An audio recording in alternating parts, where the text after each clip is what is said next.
Hello and नमस्ते दोस्तों, मैं हूं अनीता। स्वागत है आपका मेरे यूट्यूब चैनल पे। आज मैं इस वीडियो में आप लोगों के साथ कुछ ऑर्गेनाइजेशन और कुछ किचन टिप्स शेयर करने वाली हूं जो आपके काम को आसान बना देंगे। मेरे चैनल पे आपको होम रिलेटेड वीडियो मिलते हैं जो आप आपके घर से इसे रिलेट कर सकते हैं। तो चलिए देखते हैं कि वो कौन से टिप्स हैं। मेरे घर में जब भी कोई इस तरह से सामान आता है, पार्सल आता है, तो उस तरह के बॉक्स को मैं रख देती हूँ, उसे फेंकती नहीं हूँ। जब कहीं कोई भी कॉर्नर मुझे ऑर्गेनाइज़ करना होता है तो मैं ऑर्गेनाइज़र ख़रीदने का वेट नहीं करती हूँ। इस तरह से उसी बॉक्स को मैं यूटिलाइज़ कर लेती हूँ, उसे यूज़ कर लेती हूँ। उसी तरह से यहाँ पे मैंने ये एक बॉक्स ले लिया है, इसे मैं ऊपर की तरफ से 3 साइड से इस तरह से कट कर ले रही हूँ। और कट कर लेने के बाद यहाँ मैंने इसमें चारों तरफ से इसमें इस तरह के जो रैपिंग पेपर होते हैं, गिफ्ट रैपिंग पेपर, उसे मैंने लगा दिया है कि थोड़ा अच्छा दिखे। नहीं तो जो कार्डबोर्ड के बॉक्स है वो देख के अच्छा नहीं लगता है। तो इस तरह से देखिए मैंने चारों तरफ से इसे इस तरह से रेडी कर लिया है। आप देख सकते हैं कितना सुंदर दिख रहा है। और जो एक तरफ हमने ऊपर का पोर्शन छोड़ दिया था कट करने के लिए, तो वहाँ पे मैंने इस तरह से इसे थोड़ा सा ऐसे साइड से कॉर्नर से इस तरह से कट कर रही हूँ कि थोड़ा सा एक डिज़ाइन बन जाए। और फिर उसे मैं यहाँ पे बीच में इस तरह से होल कर ली हूँ, एक बारीक सा होल कर ली हूँ। अब चलिए मैं इसे बताती हूँ मैं कहाँ यूज़ करने वाली हूँ। तो इस तरह से मेरा एक किचन में एक सेक्शन है जहाँ पे सिलेंडर रखते हैं। हमारे यहाँ अभी तक पाइपलाइन नहीं आया है, तो यहाँ पे 2 सिलेंडर मेरे पड़े रहते हैं और सिलेंडर के साइड में थोड़ी सी जगह है। तो वहाँ पे मैं इस तरह के जो भी हम सब्जियाँ लाते हैं, फ्रूट लाते हैं, तो पॉलीथीन मिलता है, ये काफ़ी सारे जमा हो जाते हैं। और इस तरह से यहाँ जल्दबाजी में रखते रखते आप देख सकते हैं काफ़ी सारी गंदगी हो जाती है, बहुत सारे जमा हो जाते हैं। फिर मैं इस ड्रॉवर पे इस सेक्शन के जो डोर है यहाँ पे ही इसका यूज़ करने वाली हूँ। तो यहाँ पे मैंने एक छोटा सा कील लगा दिया है, खीला लगा दिया है, और उसमें इस बॉक्स को मैं लटका दूंगी। तो देखिए कितना सुंदर दिखने लगा है। और इस तरह से लगाया है कि जब भी दरवाज़ा बंद करे तो ये अड़चन ना करे, आराम से डोर बंद हो सके। फिर उसके अंदर जो भी मेरे पॉलीथीन हैं ये सब मैं इसमें रख दूंगी। इस तरह से सभी पॉलीथीन देखिए मैंने इसमें रख दिया है। अब बिल्कुल हमारी जगह एकदम से ऑर्गेनाइज लग रही है, बिल्कुल यहाँ पे गंदगी नहीं होगी। और जब भी मुझे ज़रूरत होगी तो आराम से पॉलीथीन मैं इसके अंदर से ले सकती हूँ। और जब भी बाहर से आने पे कुछ भी शॉपिंग करने के बाद पॉलीथीन हो जाए उसे उसमें रख सकती हूँ। तो देखिए हम घर में पड़े ही बेकार चीज़ों को अच्छी तरह से यूज़ कर सकते हैं, उसका रीयूज़ करके उसे यूटिलाइज़ करके चीज़ों को अच्छे से ऑर्गेनाइज़ कर सकते हैं। हम सभी लेडीज़ के पास साड़ियाँ तो बहुत सारी होती हैं और साड़ियों को हम बहुत अच्छे से ऑर्गेनाइज़ करके भी रखते हैं। लेकिन आज मैं आप लोगों के साथ एक बहुत ही अच्छी सी आइडिया शेयर करने वाली हूँ जो आप लोगों को बहुत पसंद आएगी, आप लोगों के लिए यूज़फुल होगी। अक्सर हम साड़ी और ब्लाउज़ अलग अलग जगह पे रखते हैं, जिसकी वजह से जब हमें साड़ी पहनना होता है तो हमें ब्लाउज़ को ढूंढना पड़ता है। लेकिन यहाँ पर मैं आज आप लोगों के साथ एक टिप शेयर करूँगी। इस तरह से आप साड़ी ले लें और उसे जिस तरह से हम फोल्ड करते हैं उसी तरह से फोल्ड कर ले। और फोल्ड करने के बाद एक और उसमें फोल्ड लगा ले, इस तरह से पतला कर ले। और फिर उसके बाद जो हमारा साड़ी का ब्लाउज़ हो उसे आप इस तरह से ओपन करके रखें। आप देखते जाएं वीडियो में मैं आपको किस तरह से दिखा रही हूँ। इस तरह से रख के और फिर उसके दोनों साइड से जो उसके बटन्स होते हैं, हुक होते हैं, उसे आप ऊपर और नीचे की तरफ इस तरह से लगा दें। और लगा के फिर जो साइड से कपड़ा एक्स्ट्रा साड़ी के बाहर निकला हुआ है उसे आपको दोनों तरफ से इस तरह से पकड़ के उसे फोल्ड करना है। एक तरफ से इस तरह से फोल्ड करके उसके बाही को भी, हाथ को भी इस तरह से फोल्ड कर दें। और उसी तरह से दूसरे साइड भी उसी तरह से हमें फोल्ड करना है। इस तरह से फोल्ड कर लेने के बाद फिर जो ऊपर और नीचे की साड़ी का पोर्शन है एक तरफ से उसके ऊपर हमें साड़ी को रखना है। फिर उसी तरह से दूसरे तरफ की भी साड़ी हमें ऊपर की तरफ रखनी है। तो आप देख सकते हैं बहुत अच्छी तरह से ये फोल्ड हो जाता है और हमारी साड़ी के साथ ही ब्लाउज रहता है। देख सकते हैं कितना सुंदर दिख रहा है।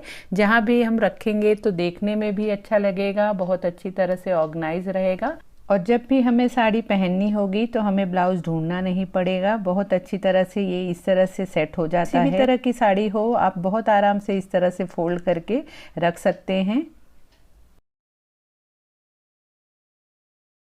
अगर आपके घर में इडली का जो बर्तन होता है, इडली कुकर होता है, वो एल्युमिनियम का हो तो उसमें जब भी आप इडली बनाएं तो हमें उसमें पानी रखना पड़ता है नीचे की तरफ। तो इस तरह से आप उसमें पानी के साथ इस तरह से सांभर बनाने के लिए मैंने इमली भिगा रखा था, तो वही इमली का पल्प निकालने के बाद उसके जो बचे हुए चीज़ होती है उसको मैंने इसमें डाल दिया है। आप चाहें तो नींबू को भी कट करके डाल सकते हैं। और ऐसे करके अगर हम उसमें खट्टापन डाल के पानी में फिर हम इडली को कुक करें तो आप देखेंगे कि कभी भी हमारा जो बर्तन होता है एल्युमिनियम का वो कभी भी काला नहीं पड़ेगा। नहीं तो एल्युमिनियम के बर्तन में जब भी हम कुछ पानी गर्म करते हैं तो वो काला पड़ जाता है। तो अगर आपके घर में भी एल्युमिनियम का आपका इडली कुकर हो तो आप इस टिप को ज़रूर फॉलो करना और मुझे कमेंट करके आप ज़रूर बताना कि आपको मेरी कौन सी टिप ज़्यादा पसंद आ रही है। हम सभी के घरों में इस तरह के पिलोज़ होते हैं, सोफ़े पे होते हैं बड़े पिलोज़ या छोटे छोटे भी पिलोज़ होते हैं। उसे यूज़ करते करते वो इस तरह से दब जाते हैं, उसका शेप ही ख़राब हो जाता है। इस तरह से बैठते उठते उसे बहुत ही ज़्यादा उसका शेप ख़राब हो जाता है। तो उसके लिए आप क्या कर सकते हैं, इस तरह से पिलोज़ को आप थोड़ा सा आगे पीछे इस तरह जो उसके अंदर रुई होती है, कॉटन होता है, उसे आप इस तरह से अगर चारों तरफ से प्रेस करते जाएंगे तो आप देखेंगे बहुत ही अच्छी तरह से वो अपने शेप में आ जाता है। इस तरह से हम अगर उसे कर दें तो बहुत ही आराम से वो अपने शेप में आ जाता है, देखने में जो कि अच्छा लगता है। उसके लिए हमें अलग से कुछ भी करने की ज़रूरत नहीं पड़ती है।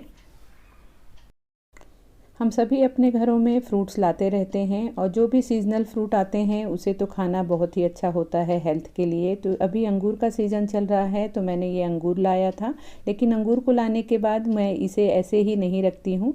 इसे मैं इस तरह से अच्छे से वॉश करके धो लेती हूँ और उस तरह से ड्राई कर लेती हूँ। और ड्राई करने के बाद मैं इस तरह से इसे नहीं रखती हूँ, इसे मैं इस तरह से जो उसके ब्रांचेस में होते हैं और डंडियों में से मैं इसे निकाल देती हूँ, क्योंकि अगर इस तरह से ही हम इसे रखेंगे तो इसके अंदर इस तरह से देखिए अंगूर ख़राब होने लगते हैं। तो मैं क्या करती हूँ, इस तरह के जो ट्रांसपेरेंट वाले हमारे फ्रूट के ही बॉक्स आते हैं, मैं इसका ही रीयूज़ करती हूँ। इसमें मैं इस तरह से नीचे की तरफ ये टिश्यू पेपर लगा देती हूँ और उसमें इस तरह से जो भी अंगूर होते हैं उसे इस तरह से डंडियों में से तोड़ के रखती हूँ। इस तरह से जब हम रखते हैं तो ये आराम से हफ्ते 10 दिन फ्रिज में रखने के बाद चल जाते हैं। अगर इस तरह से हम जो अंगूर के गुच्छे होते हैं उसमें ही रखें तो आप देखेंगे कि वो धीरे धीरे सड़ने लगता है। एक अंगूर ख़राब रहता है तो उसके साथ काफ़ी सारे ख़राब होने लगते हैं। तो इस तरह से जब हम अलग कर कर के रखते हैं, चुन के रखते हैं, जो अच्छे अंगूर हैं उसे ही इस तरह से तोड़ के और डब्बे में मैं रख देती हूँ, तो बहुत ही आराम से ये हफ्ते से 10 दिन